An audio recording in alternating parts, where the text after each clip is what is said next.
Now I got a pretty quick intro for you today because what I'm about to tie, it's a fairly generic foam hopper. Now this one is just a little bit different, and how it came about was, well, I got a comment from Joe in the last video about using the clear plastic from like a Ziploc bag as a tying material. So I started thinking, what could we use a clear plastic Ziploc bag for? And I came up with hopper wings. So if you think about it, a hopper that gets blown into the water, well, it might flutter just a little bit, but after a few seconds, it's going to just be floating down with its legs and wings all akimbo, and the wings of most grasshoppers are actually pretty translucent. So that's what I'm going to do in this one. Now, if you just stumbled on this video because you want to learn how to tie a foam hopper, yeah, go for it. The steps in this one are very similar to a lot of hoppers out there.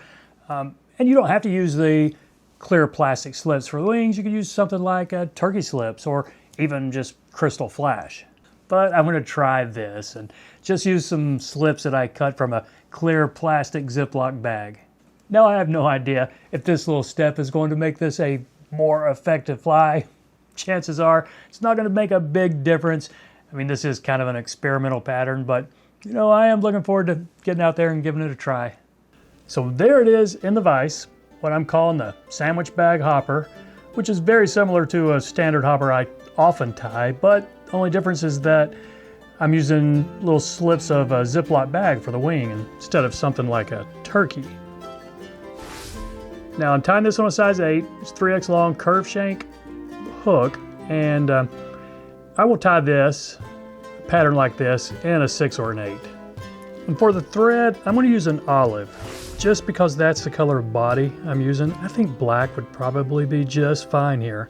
And this is a 140 denier, so can't really just break it off. I'm going to need to snip it right there. So the first thing we're going to catch in, it's our body.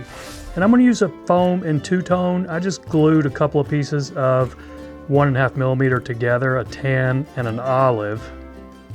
Now if you have one of these dies like by River Runs Creations, it will make some neat hopper bodies. See those right there? But in this case, I want a big head that I can fold over. So I'm not using that, and I'm just, you know, cutting them out manually with my scissors here. So I got a piece like this, and I'm going to catch it in with the olive side down because I do want this to be predominantly an olive colored fly. And if you don't want to glue two pieces of foam together, yeah, one piece of foam would be just fine. I'd probably go with maybe a 3 millimeter foam if you were just using one. And sometimes this is going to spin around on you, so what I will do a wrap under and over and under and over again, and sometimes that helps. Doesn't always, but sometimes it will just a little bit. So that's the back of the body right there. And I'm going to bring my thread just a little bit forward.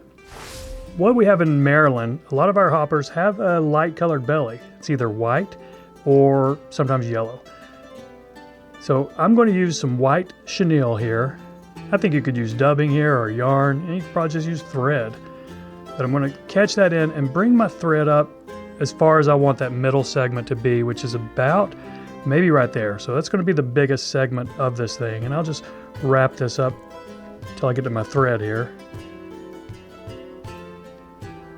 Okay, that's going to be enough right there. Let's catch this one off.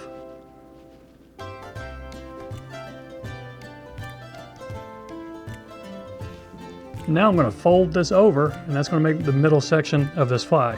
Now we could take our thread back and make this, you know, 2 or 3 distinct bulbous sections.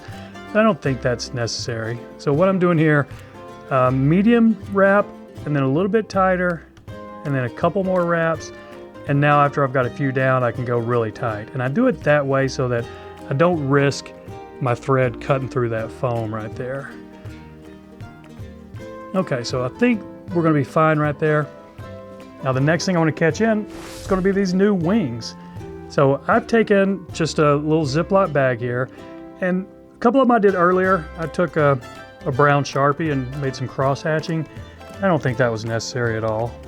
So I just cut some slips like this right here. Can you see that? It's kind of a leaf shape, and I'm going to lay them on a little bit to the side. So I mean, if you're going to go through the trouble of putting wings on here, you kind of want them to be visible. So we'll do just a couple wraps to hold that in, check its position.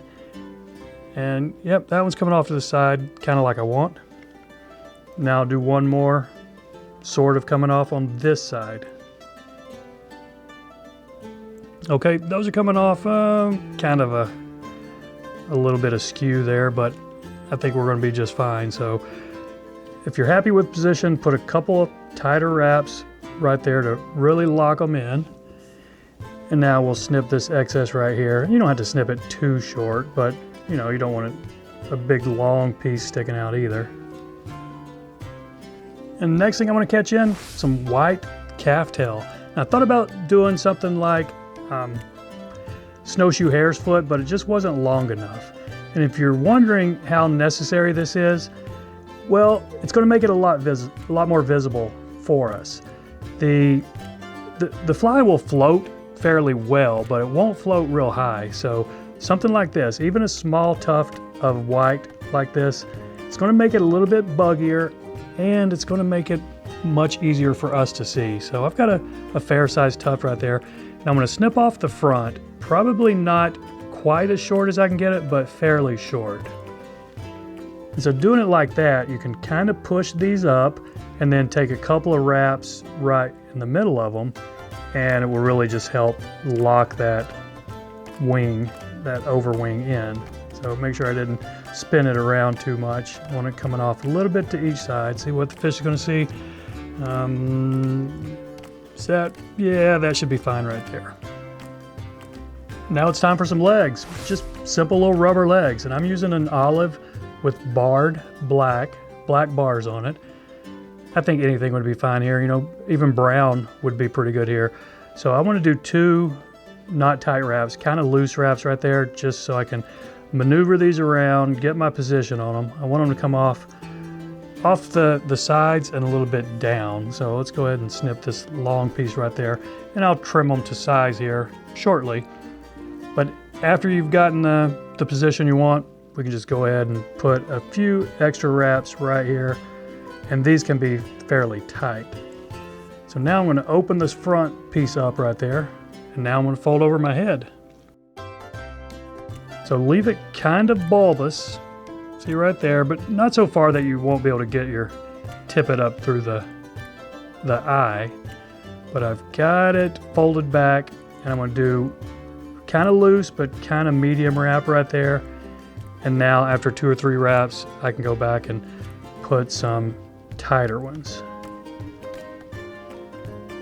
We're going to trim that long piece here in just a second, but this is where I'm going to whip finish it, right there at the back of that head.